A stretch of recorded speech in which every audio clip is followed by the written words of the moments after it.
আমি মনে করি আর আমি এই জায়গায় এই আসরে দাঁড়িয়ে আমার গৌরব ভাইয়ের ক্যামেরা চলছে। আজকে গৌরব ভাই এসেছে, গৌরব দাস ইউটিউব চ্যানেল। আজকে আমি ওর মারফত জানাতে চাই, কারণ আমরা তো কীর্তনিয়া, আমরা তো শিল্পী, আমাদের প্রতিবাদ এইভাবেই হবে। আমরা যতই পথে নামি আমাদের দিকে কেউ ফিরে তাকাবে না, গ্রাহ্য করবে না। আমি চাই এই ইউটিউবের মাধ্যমে এইভাবে প্রচারটা আমি করতে চাই। আজকে মনে রেখো, একটা ডাক্তারের সাথে যদি এমন হতে পারে, আমি তুমি সাধারণ মানুষ, আমরা তো মরি। একটা ডাক্তার যদি এইভাবে মারা যেতে পারে, তার নিরাপত্তা না দিতে পারে, সে যে কারণেই হোক, আমি কোনো রাজনীতির কথা বলতে চাই না। তাহলে আমি তুমি আমার তোমার কথা ভাবো। রাস্তায় বেরোলে আমরা তো মরি, আমি তুমি মারা গেলে কেউ ফিরেও তাকাবে না, কেউ খোঁজও নেবে না, কেউ জানতেও পারবে না। তাই আমি চাই এই আন্দোলন যেন না থামে, যেন বিচার পাই। জানি না কি চলছে, জানি না বিচার পাবি কিনা, ভগবানকে জানাই। যার হারায় সে তো বোঝে, যার গেছে সেই বাবা মা জানে, যাদের যায়নি তারা বুঝতে পারছে না। তারা ভাবছে টাকা দিয়ে দাও, কথা হয়ে যাবে, কাজ শেষ হয়ে যাবে। অত সোজা জিনিস নয়। লাখ লাখ মানুষের প্রাণ একটা ডাক্তারের সাথে চলে গেল। খুব মন দিয়ে সত্যি কথা, একটা সাধারণ ছেলে মারা যাওয়া, একটা সাধারণ মেয়ে মারা যাওয়ার, একটা ডাক্তার মারা যাওয়ার মধ্যে কিন্তু আকাশ পাতাল তফাৎ।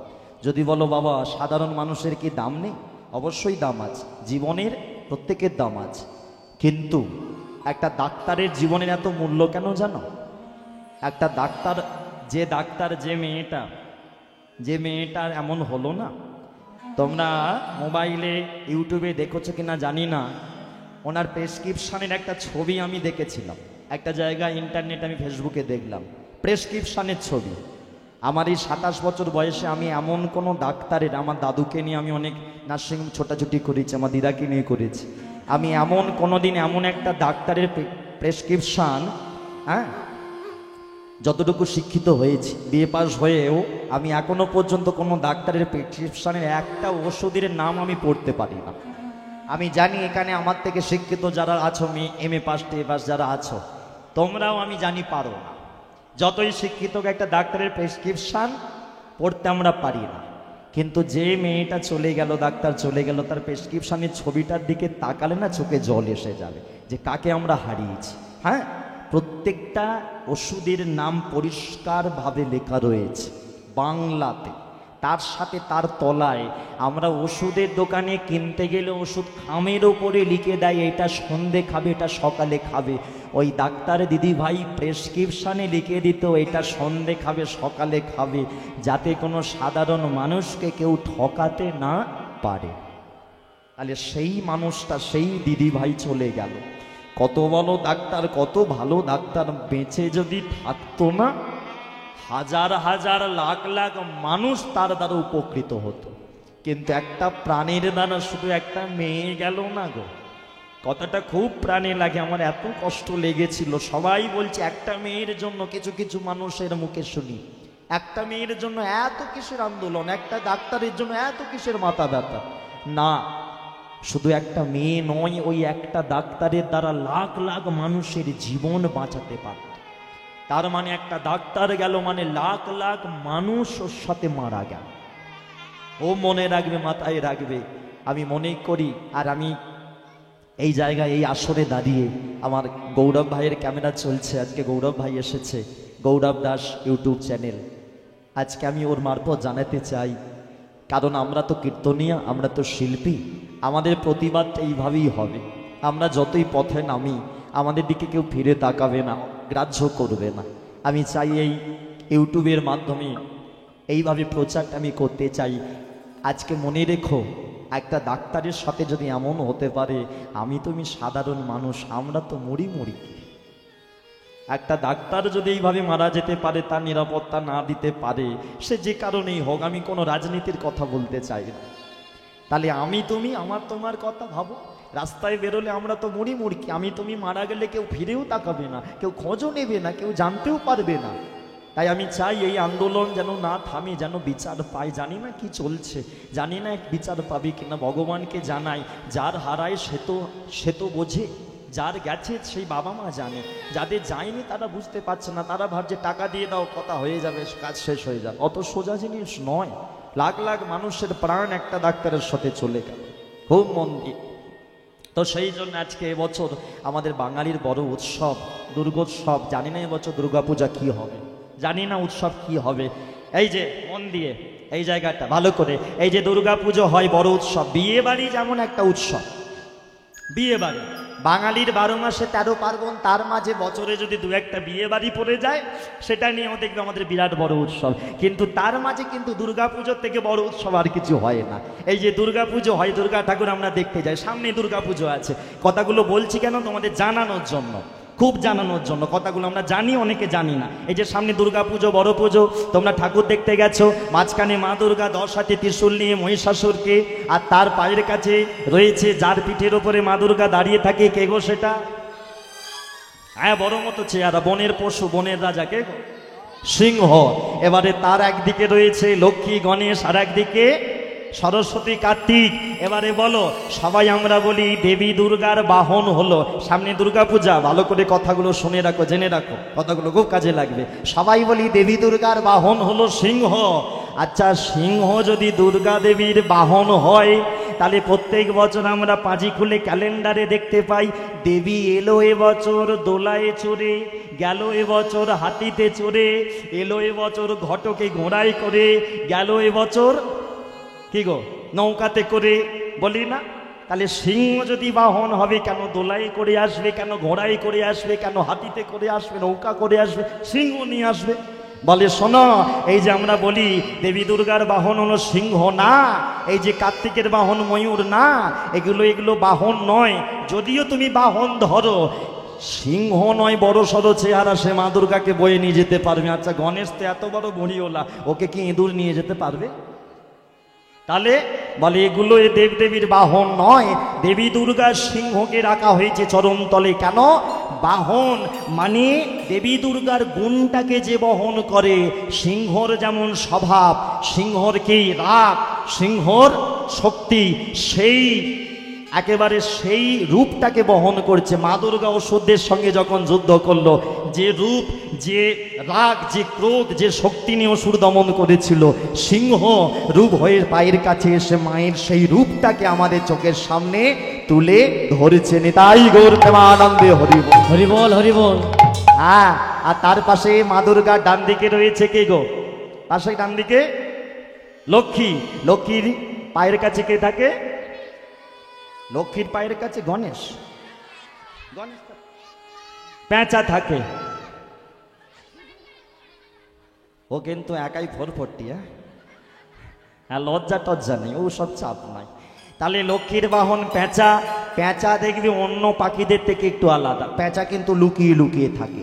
আর দেবী লক্ষ্মী কিসের দেবী? আমাদের ধনদেবী। এখন আমাদের পেঁচা ওই যে মা লক্ষ্মীর পায়ের কাছে এসে আমাদের শিক্ষা দিচ্ছে, এই যে আমি পেঁচা, আমি যেমন লুকিয়ে লুকিয়ে থাকি, আমি যার চরণের কাছে রয়েছি, যার পায়ের কাছে রয়েছে এই দেবী, ধনের দেবী, তোমাকে ধন দিলে, টাকা পয়সা দিলে, তুমি যেন সেইটাকে লুকিয়ে লুকিয়ে রেখো, যেন খুলে একেবারে সবাইকে দেখিয়ে দিও না। হ্যাঁ, ওই জন্য এই পেঁচা এই গুণটা বহন করে। আর পেঁচা দেখবে রাতের অন্ধকারে অন্য পাখি যেতে পারে না, পেঁচা অন্ধকার ভেদ করে চলে যেতে পারে। ওটাও শিক্ষা দিল।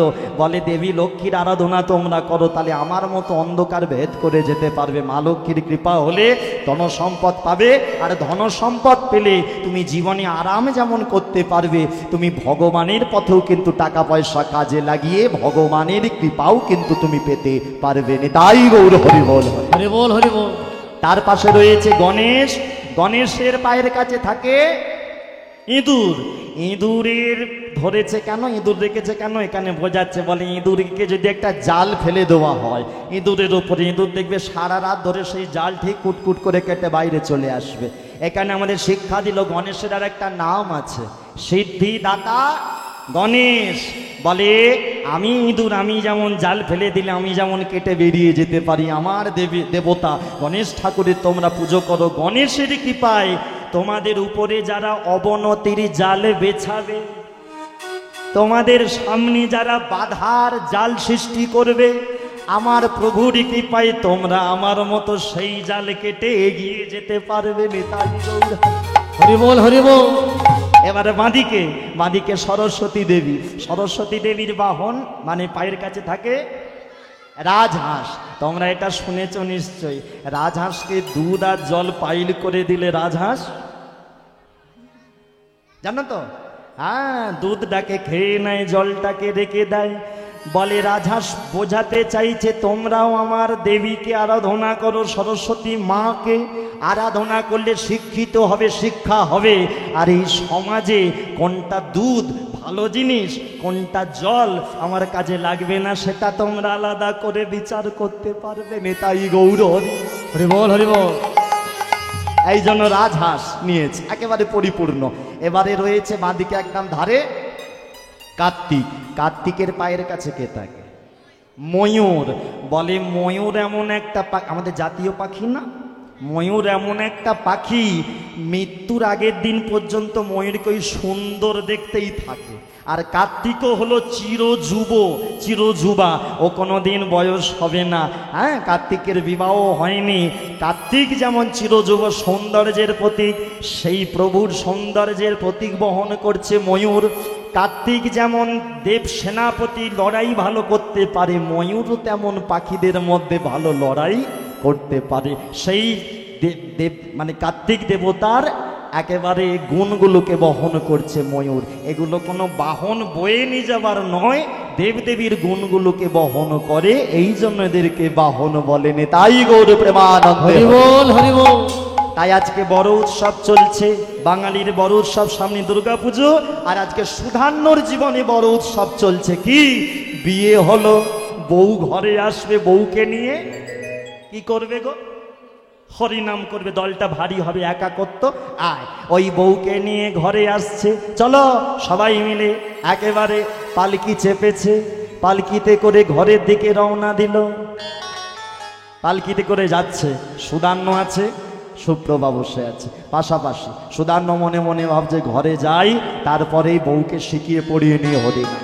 একেবারে চলেছে, চলো সবাই মিলে উলুধ্বনি। বরকনি আসছে বাড়িতে, উলুধ্বনি দিয়ে প্রেম সে সবাই মিলে পালকি চলে গগন তলে, পালকি চলে গগন তলে, পালকি চলে গগন তলে, পালকি চলে গগন তলে।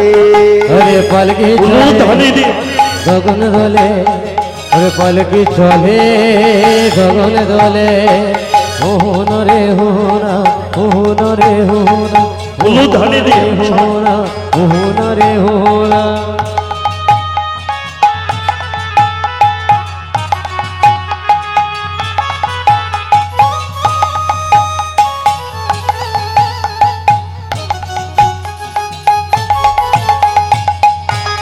নিতাই গৌর হরি হরি হরি।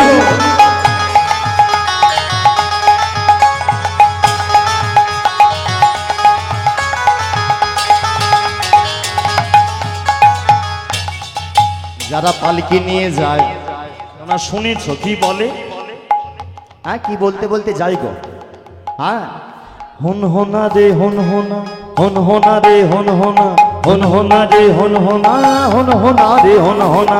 হন হন রে হন, বরকনি আসছে। হন হন রে হন হন, হ্যাঁ, এসো, এসো। হন হন হে সবাই হন মিলে হন, উলুধ্বনি, বরকনি আসছে, উলুধ্বনি দিয়ে হন হন রে হন হন, হন হন রে হন হন, হন হন রে হন হন, হন হন রে হন। পালকি চলে গগন তলে, পালকি চলে গগন তলে, আরে পালকি চলে গগন দলে, পালকি চলে গগন দলে। পালকি চলে পালকি চলে পালকি চলে পালকি চলে পালকি চলে।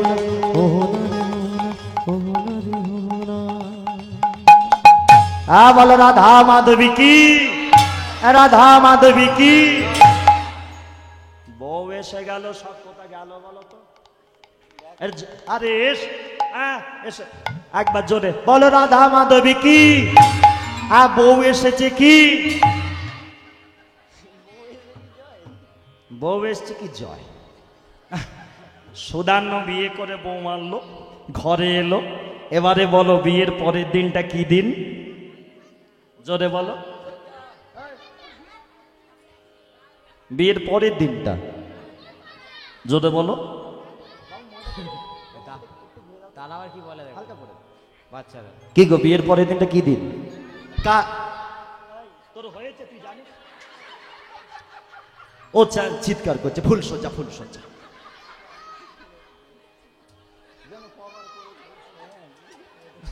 কি জ্বালা। হ্যাঁ এরা ভালো জানে, বুঝতে পারছো কি দিনকাল এসে পড়েছে। যাক, পরের দিনটা কাল রাত্রি, তারপরের দিন হলো ফুলসজ্জা। এখন মা ফুলসজ্জা ঘরেতে রাজার ছেলের বিয়ে হয়েছে, সুদান্য রাজার ছেলে রাজকুমার, সোনার বিছানা সোনার খাট, ছেলের ফুলসজ্জা। রাজা কি করেছে, হংসধ্বজ ফুল দিয়ে সোনার খাটটা সুন্দর করে সাজিয়েছে আমার ছেলের ফুলসজ্জা। যাক, রাজা হংসধ্বজ মনে মনে ভাবছে এতদিন ছেলে হরিনাম করত, আর কিছুক্ষণ পরে এই ঘরে সুন্দরী বউকে ঢুকিয়ে দেবো ছেলের কাছে, ও হরি কোদ দিয়ে পালাবার পথ পাবে না। এটা বাবার চিন্তা। আর সুদান্য মনে মনে ভাবছে বাবা ঘর থেকে বেরিয়ে গেছে ঘরটা সাজিয়ে দিয়ে, ছেলের হরিনাম বন্ধ করার জন্য বাবা নিজে হাতে ঘর সাজিয়ে দিয়ে গেছে। চিন্তা করো যে ছেলের হরিনাম বন্ধ করতে হবে।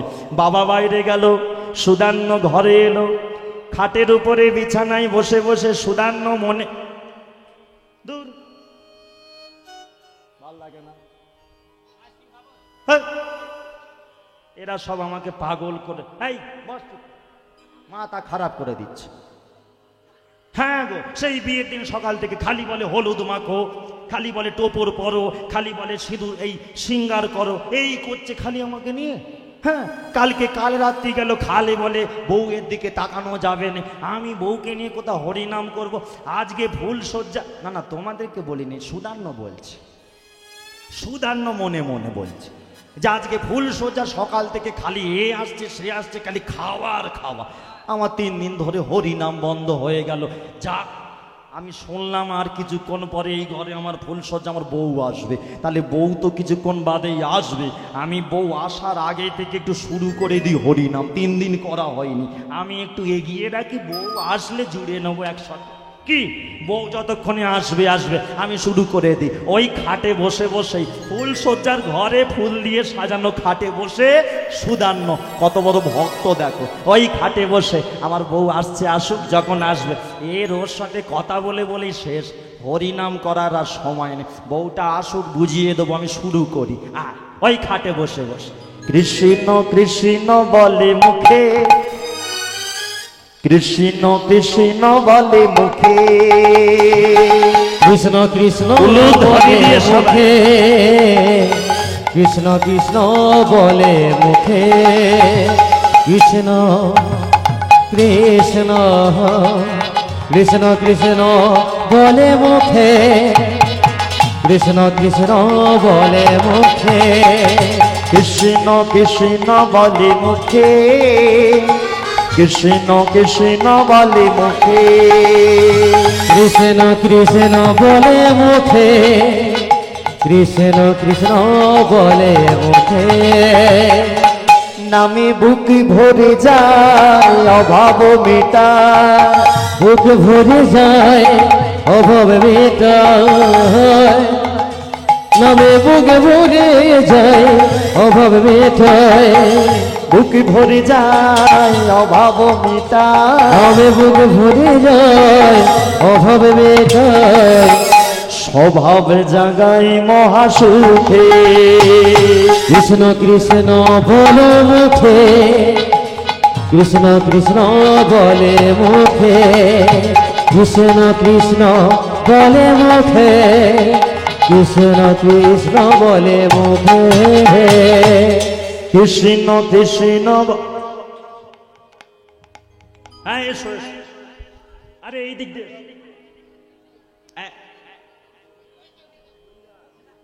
হ্যাঁ আবার ওরা ওই দিকে দেখছে, আমি বউকে ডাকছি। সুদান্নর বউকে বলে এসো, তুমি তাড়াতাড়ি, তোমার জন্যই তো অপেক্ষা করছি, তাড়াতাড়ি ঘরে এসো। ও মায়েরা, সুদান্ন মনে মনে ভাবছে যাক বউ আমার এসে গেছে, পাশে বসবে, এবারেই শুরু করব বউকে নিয়ে হরিনাম। এটা সুদান্ন চিন্তা। আর ওর বউ সুপ্রভা কি ভাবছে বলবো? এ দেখো, সুপ্রভা চৌকাটের কাছে পাটা রাখার আগেই মনে মনে ভাবছে, যাক এতদিন আমি বাপের বাড়ি বান্ধবীদের সাথে গল্প করেছি, আজকে আমি সারা রাত স্বামীর সাথে গল্প করব।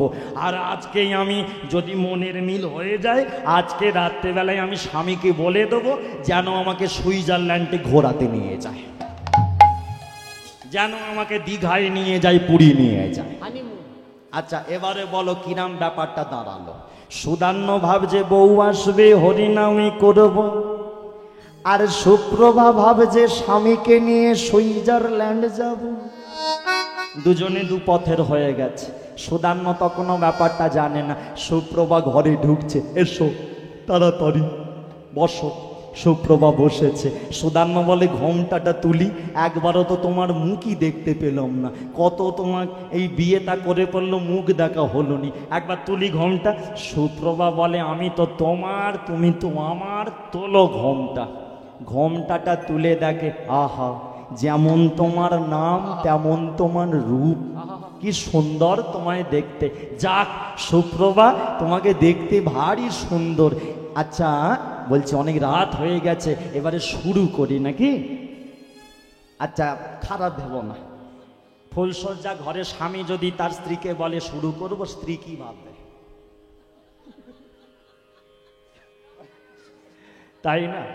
সুপ্রভা ভাবছে যাক আমার সাথে হয়তো স্বামী এবারে গল্প টল্প শুরু করবে। হ্যাঁ তুমি শুরু করো। সুদান্য বলে যাক শুরু করার জন্য এত তাড়াহুড়ো করছে, তাহলে বলি সুপ্রভা তুমি শোনো, আমি যেটা বলবো তারপরেই তুমি বলবে। সুপ্রভা বলে তুমি বলো, আমি ঠিক বলে দেবো। সুদান্য বলে নাও বলো, ভালো করে শোনো, বলো বলো হরি বল। সুপ্রভা স্বামীর দিকে তাকিয়ে কানে না না সুপ্রভা কানটাকে বিশ্বাস করতে পারছে না যে ফুলসজ্জা ঘরে কি বল। স্বামী তুমি ভুল হতেই পারে, হ্যাঁ এতদিন বিয়ের জন্য না খেয়ে বিয়ে করেছে, ভুল হতেই পারে। স্বামী কি বললে আর একবার বলো, শুনতে পাইনি। সুদান্য ভাবলো যাক ডিজে টিজে বেজেছে, বউয়ের কান হয়তো একটু কালা টালা হয়ে গেছে, আর একবার বলি। এই যে সুপ্রভা আর একবার শোনো, আমি যা বলবো তুমি আমার সাথে বলবে, বলো তালি দিয়ে বলো হরি বল। এবারে কিন্তু সুপ্রভা ঠিক শুনেছে, আর যেই ঠিক শুনেছে মিনিটের মধ্যে সুপ্রভা তার আসল রূপ। এই যে ভালো করে আমার কথা শোনো স্বামী, কি ভেবেছ তোমাকে আমি বিয়ে করেছি হরিনাম করার জন্য? তোমাকে আমি বিয়ে করেছি কৃষ্ণ নাম করার জন্য? শুনে রেখে দাও, আমি তোমাকে প্রতিজ্ঞা করে দিচ্ছি, আমি তোমাকে বিয়ে করেছি তুমি রাজার ছেলে রাজকুমার। আমি সুপ্রভা তোমাকে বিয়ে করেছি পায়ের উপর পা তুলে দিন কাটাবো বলে। আমি তোমাকে বিয়ে করেছি একেবারে রাজরানী হয়ে থাকবো বলে, হরিনাম করব বলে নয়। আর আমি তোমাকে ফুলসজ্জা ঘরে বসে প্রতিজ্ঞা করছি, শোনো আমি তো হরিনাম করবই না, যদি তুমি আজকের পর থেকে হরিনাম করো। এই আমি তোমার স্ত্রী সুপ্রভা এই ফুলসজ্জা ঘরে বসে প্রতিজ্ঞা করছি, যদি তুমি হরিনাম করো, আমার প্রতিজ্ঞা কাল থেকে যদি তুমি হরিনাম করেছো, তুমি যে কৃষ্ণের মূর্তি নিয়ে পুজো করো, সেই কৃষ্ণের মূর্তি আমি গঙ্গার জলে ছুঁড়ে ফেলে দেব। আজকের পর থেকে যদি তুমি হরিনাম করো, আমি প্রতিজ্ঞা করলাম আমি তোমার নামে নালিশ করব, তোমাকে জেলখানায় পচিয়ে গলে মারব। হরিনাম তুমি করবে না, করবে না, করবে না। বাস মিনিটের মধ্যে সুদান্নর মাথায় আকাশ ভেঙে পড়ল। হ্যাঁ গো, আস্তে আস্তে আস্তে আস্তে, কথা নয় কথা নয়, যে যেখানে আছে। 5 মিনিট আগে সুদান কি ভাবছিল, বউকে নিয়ে কি করবে, হরিনাম। ভগবান এমনই গো, কয়েক মিনিটের মধ্যেই জীবন পাল্টে দেয়। সুদান্য দুটো চোখে জল, এ আমি কাকে বিয়ে করলাম? আমি ভাবলাম বউকে নিয়ে হরিনাম করব, আমাকে প্রথম দিনেই বলে দিল, প্রতিজ্ঞা করলো হরিনাম করলে কৃষ্ণের মূর্তি জলে ফেলে দেবে। প্রতিজ্ঞা করলো আমি হরিনাম করলে আমাকে জেলখানায় পচিয়ে গলিয়ে মারবে। এখন আমি কি করব? এখন আমি কোন দিকে যাব ঠাকুর? ছোটবেলা থেকে আমার বাবা হরিনাম করতে দেয় না। ভেবেছিলাম এমন একটা বউ আনবো, সেই বউকে নিয়ে হরিনাম করবো। আমার বউটাও এমন। যাক, যাই হয়ে যাক, আমি হরিনাম বন্ধ করব না। সুপ্রভার দিকে একেবারে চোখের জলটা মুছে সুদান্ন বলে দিল, শোনো, হতে পারো তুমি সুন্দরী বউ, আমার চাই না তোমার রূপ যৌবন সুন্দর। আমিও তোমার কাছে প্রতিজ্ঞা করলাম, আমি কোনোদিন আজকের পর থেকে তোমার মতো সুন্দরী যতই হও, আমি কোনোদিন তোমার পাশেই বিছানায় শয়ন করব না। আমি প্রতিজ্ঞা করলাম এই ফুলশয্যা ঘরে বসে, তুমি যতই সুন্দর হও, আমি তোমার স্বামী, আমি কোনোদিন তোমার অঙ্গ স্পর্শ করব না। না না, আমি ঘর ছেড়ে বাইরে যাব না, এই ঘরেই থাকবো। কারণ আমি যদি বাইরে চলে যাই, আমার বাবা আমাকে তোমার সাথে দেখাশোনা করে বিয়ে দিয়েছে। আমি বাইরে যাওয়া মানে আমার বাবাকে অপমান করা হবে। আমি চাই না আমার বাবার অপমান করতে। আমি এই ঘরেই থাকবো, কিন্তু আমি এই বিছানাতে নয়। আমি তোমাকে স্পর্শও করব না। আমি মেঝেতে একটা ছেঁড়া মাদুরি পাতবো। চাই না আমার সুন্দরী বউ, চাই না আমার সিংহাসন, চাই না আমার টাকা পয়সা। এই ছেঁড়া মাদুরিতে বসে আমি কৃষ্ণকে চোখে জলে ডাকবো, কৃষ্ণকে চোখে জলে ডাকবো। মাদুরিটা পাতলো মেঝেতে, ফুলশয্যা ঘরে স্বামী স্ত্রীর চলছে। ছেঁড়া মাদুরি পেতে না আছে বালিশ, না আছে পাশ বালিশ। নিজের ওড়নাতে একটা কৃষ্ণের মূর্তি সবসময় বেঁধে রাখত। সেই ছোট্ট কৃষ্ণের মূর্তিটা বের করে কৃষ্ণের দিকে তাকিয়ে, কৃষ্ণ তুই তো ভগবান, তুই কেন এমন করিস? তোর ইচ্ছে ছাড়া নদীতে জোয়ার ভাটা হয় না, তোর ইচ্ছে ছাড়া গাছেতে ফুল হয় না, ফল হয় না। কৃষ্ণ তুই তো পারতিস আমার জীবনে এমন একটা মেয়েকে দিতে যাকে নিয়ে আমি হরিনাম করতাম। তুই তো পারতিস, সব জানতিস, কেন কেন কেন আমার জীবন? ও হে কৃষ্ণ,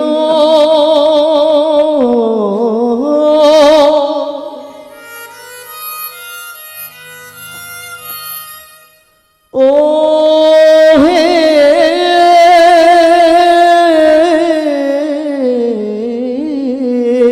কৃষ্ণ,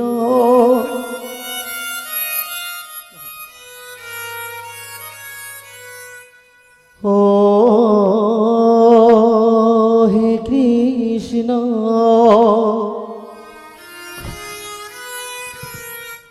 ও হে কৃষ্ণ। চোখের জলে সুদান্ন কাঁদে। তুমি তো ভগবান, তুমি তো সবার ভগবান, আমি কি তোমার নয়? চোখের জলে সুদান্ন কাঁদে আর বলে, কৃষ্ণ কৃষ্ণ গো, ও গো ভগবান,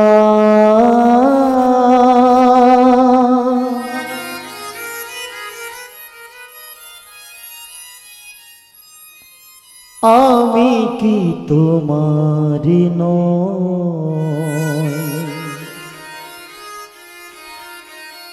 সুদান্নর মতো তোমরাও ঠাকুর ঘরে গিয়ে কৃষ্ণকে নিয়ে এমন একটু কেঁদো। হ্যাঁ গো, এই সংসারে স্বামীর জন্য কাঁদলে, বউয়ের জন্য কাঁদলে কিচ্ছু হবে না। যতক্ষণ সংসারে দেবে ততক্ষণ। এই দেখলে বউয়ের কথা যেই শুনলো না অমনি কিরম হয়ে গেল চোখের জলে। তাই কৃষ্ণের চরণ ধরে সুদা, ও গো ভগবান,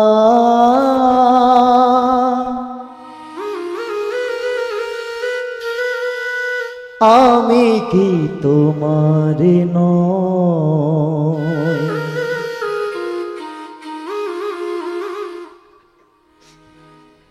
তবে কেন এত ব্যথা দাও?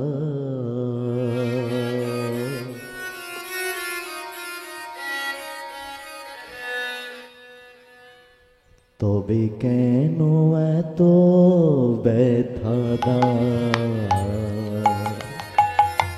নিতাই গৌর হরি বল হরি বল। ও গো ভগবান,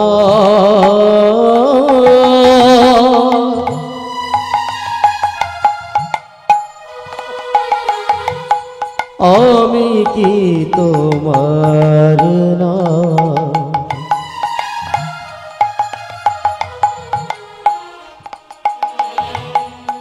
তবে কেন এত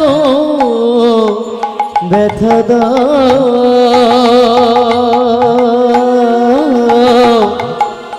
তবে কেন এত ব্যথা দাও? ভালোবাসা যদি হয় ভুল,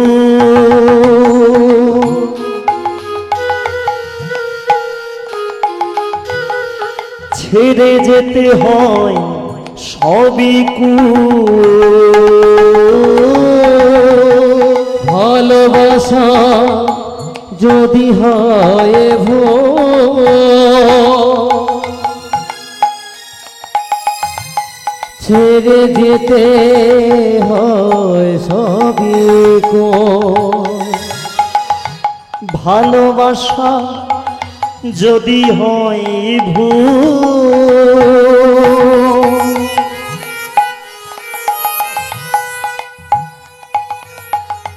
ছেড়ে যেতে হয় সবই ভালোবাসা যদি হয় ভুল, ছেড়ে যেতে হয় সবই তবুও তোমার চরণ ভজিব গোয়ামি। তবুও তোমার চরণ ভজিব গোয়ামি। তবুও তোমার চরণ